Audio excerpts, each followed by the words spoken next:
Good morning అండి. నేను doctor విజయలక్ష్మిని మాట్లాడుతున్నాను. 49 కూకట్పల్లి బ్రాంచ్ కన్సల్టెంట్‌ని. ఈరోజు ఇప్పుడు లేటెస్ట్‌గా ఫేస్ చేస్తున్న సమస్యలు ఆడపిల్లలు, దాని గురించి స్పెషల్లీ ఫర్టిలిటీని ఎలాగా ప్రిజర్వ్ చేసుకోవాలి అనే దాని గురించి మాట్లాడుకుందాం. దీన్ని ఫర్టిలిటీ ప్రిజర్వేషన్ అని అంటాము. అంటే ఏంటంటే, ఇప్పుడు సంతానము అవసరం లేదు, వద్దు అనుకున్నా కూడా ఫ్యూచర్‌లో సంతానము మనకి కావాలి అనుకున్నప్పుడు మనకి ఆ ఫెసిలిటీ అది ఉండడానికి మనం ఏం చేసుకోవచ్చు అనే టాపిక్ గురించి మాట్లాడదాం. ఇప్పుడు పూర్వకాలంలో పెళ్ళిళ్ళు త్వరగా అయిపోయేది, పిల్లలు కూడా వెంటనే ఉండేవాళ్ళు. కాబట్టి ఇదంతా టెక్నాలజీ, ఇది సైంటిఫిక్ రీసెర్చ్ ఇవన్నీ కూడా అప్పట్లో లేవు. కానీ ఇప్పట్లో ఏంటంటే, ఈ మనకి ఈ టెక్నాలజీ అనేది కూడా వచ్చింది. అంటే ఎగ్‌ని ప్రిజర్వ్ చేసుకోవచ్చు, స్పర్మ్‌ని ప్రిజర్వ్ చేసుకోవచ్చు, లేదా 2 కలిసినాక తయారయ్యే ఎంబ్రియోని కూడా మనం సంవత్సరాల తరబడి ప్రిజర్వ్ చేసుకోవచ్చు. దీన్ని క్రయో ప్రిజర్వేషన్ అంటాము. సో ఒక్కసారి ఫ్రీజ్ చేస్తే అవి చెడిపోవన్నమాట. ఎన్ని సంవత్సరాలైనా అదే స్టేజ్‌లో ఉంటాయి. సో కాబట్టి అది సచ్ ఎ బూన్ కదా! సో మనం అమ్మాయిలు కూడా లేట్ మ్యారేజెస్ కానీ ఏదైనా కానీ ఇష్యూస్ ఉన్నప్పుడు ఈ పద్ధతిలో మీరు ప్రొసీజ్ అవ్వచ్చు. సో ఎవరికి ఇది హెల్ప్ చేస్తుంది అన్నట్టయితే, ఆడవాళ్ళల్లో ముఖ్యంగా ఎగ్స్ ఫ్రీజ్ చేసుకోవచ్చు, లేదా ఎంబ్రియోస్ కూడా ఫ్రీజ్ చేసుకోవచ్చు. సో ఎవరికి అవసరం పడుతుంది అని చూసినట్టయితే, ఇప్పుడు మనకి సొసైటీలో చాలామంది పిల్లలు లేట్గా పెళ్ళిళ్ళు చేసుకోవటము, కెరియర్ ఓరియంటెడ్గా ఇంకా మేము ఫర్దర్గా హయ్యర్ లెవెల్స్కి వెళ్ళాలి, ఇప్పుడే మాకు పిల్లలు ఉంటే కొంచెం ఇది మనం ప్రొఫెషనల్గా పెరగలేము అనే కోరికతోటి చాలామంది ప్రెగ్నెన్సీ అనేది పోస్ట్పోన్ చేస్తున్నారు.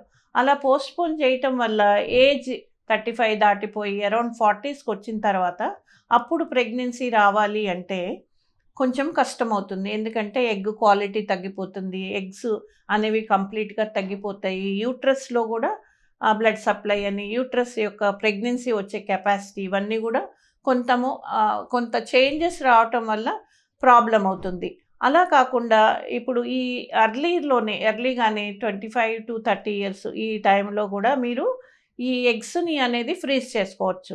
సో డిలేడ్ మ్యారేజెస్, పెళ్ళిళ్ళు చేసుకోవాలనుకున్న వాళ్ళు, లైక్ ఇప్పుడు సినిమా ఫీల్డ్లో ఉన్నారు, ఇంకేదన్నా ఫీల్డ్లో ప్రొఫెషనల్గా ఇప్పుడే పెళ్ళిళ్ళు చేసుకోము, లేదా ఇప్పుడే మ్యారేజ్ వద్దు అనుకున్న వాళ్ళు వాళ్ళ ఎగ్స్‌ని తీసి ఫ్రీజింగ్ చేసుకోవచ్చు. ఇవి తర్వాత మ్యారేజ్ చేసుకొని అప్పుడు వాన్ని ఎంబ్రియోగా ఫామ్ చేసుకుని స్పర్మ్‌తో యాడ్ అయ్యి ఎంబ్రియో తయారైనాక మీకు ఐవీఎఫ్ ద్వారా ప్రెగ్నెన్సీ వచ్చే ఛాన్సెస్ ఉంటాయి. ఇంకొక రెండో రీజన్ ఏంటంటే, కొందరిలో అన్‌ఫార్చునేట్‌గా ఏదన్నా క్యాన్సర్ సంబంధించిన ఇష్యూస్ డయాగ్నోస్ అయినాయి అనుకోండి, దానికి కీమోథెరపీ, రేడియేషను ఇలాంటి ట్రీట్మెంట్ తీసుకోవటం అవసరం అవుతుంది. అలా ఉన్నప్పుడు బాడీలో కీమోథెరపీ కానీ రేడియేషన్ కానీ తీసుకున్నట్టయితే ఎగ్స్ అనేది పాడైపోతాయి, ఎగ్స్ డిస్ట్రాయ్ అయిపోతాయి. సో దానికి ప్రయర్గా మీరు ఫర్టిలిటీ ప్రిజర్వేషన్ కింద ఈ oocyteని ఫ్రీజ్ చేసుకోవచ్చు ఆ ట్రీట్మెంట్స్ స్టార్ట్ చేసే ముందు, ఆర్ ఓవేరియన్ టిష్యూను కూడా ఫ్రీజ్ చేసుకోవచ్చు. సో ఆ ఫెసిలిటీ ఉంటుంది. లేదా ఒక చైల్డ్ ఆల్రెడీ ఉన్నారు మీకు, సో సెకండ్ చైల్డ్ మీకు గ్యాప్ కావాలి అనుకున్న వాళ్ళు కూడా ఇప్పుడే వద్దు, మనకి లేటర్ తీసుకోవాలి, లేదంటే ఏదైనా క్యాన్సర్ ట్రీట్మెంట్స్ తీసుకుంటున్నారు, అలాంటి వాళ్ళల్లో కూడా ఈ ఎంబ్రియో ఫ్రీజింగ్ చేసుకోవచ్చు. హస్బెండ్ స్పర్మ్‌తో మనం ఫర్టిలైజ్ చేసి దాన్ని ఫ్రీజ్ చేస్తాం ఫర్ ఫ్యూచర్ యూజ్ అనమాట. సో ఇది ఒక ఈ మనకి క్యాన్సర్ ట్రీట్మెంట్కి ప్రయర్గా ఇలా కూడా మనము ఫ్రీజింగ్ అనేది ఆప్షన్ ఉంటుంది. మగవాళ్ళల్లో చూసినట్టయితే కనుక స్పర్మ్ ప్రిజర్వేషన్, వాళ్ళల్లో కూడా స్పర్మ్ కౌంట్ చాలా లోగా ఉందనుకోండి, ఇప్పుడే ప్రెగ్నెన్సీ వద్దనుకుంటున్నారు, ఏదన్నా వేరియస్ రీజన్స్ వల్ల, అలాంటి వాళ్ళల్లో ఇంకా ఫర్దర్గా పడిపోతుంది ఒక్కొక్కసారి, అలా కంప్లీట్గా 0 కౌంట్ అవ్వచ్చు. అలాంటి వాళ్ళు కూడా ఈ ఉన్న స్పర్మ్‌ని 2-3 శాంపుల్స్ ఫ్రీజ్ చేసి పెట్టుకున్నట్టయితే వాళ్ళకి ప్రెగ్నెన్సీ ఎప్పుడు కావాలి అని ఆప్ట్ చేసుకున్నప్పుడు ఈ స్పర్మ్‌ని యూస్ చేసుకోవచ్చు. అలాగే ట్యూబెక్టమీ, వాసెక్టమీ అంటే పిల్లలు వద్దు అని వాసెక్టమీ ఆపరేషన్ ఉంటుంది మగవాళ్ళలో. ఈ వాస్ అనే ట్యూబ్ని క్లోజ్ చేస్తారు.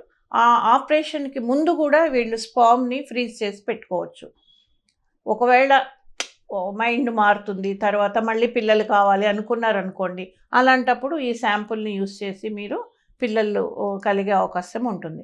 సో ఇలా వేరియస్ రీజన్స్ తోటి ఎవరైనా ఈ స్పామ్ కానీ, ఎగ్ కానీ, ఎంబ్రియోని కానీ ఫర్దర్ యూస్కి చేసుకోవాలంటే ఈ ఫర్టిలిటీ ప్రిజర్వ్ చేసుకోవడానికి క్రయో ప్రిజర్వేషన్ టెక్నిక్ ద్వారా మనము చేసుకొని ఉంచుకోవచ్చు. Thank you.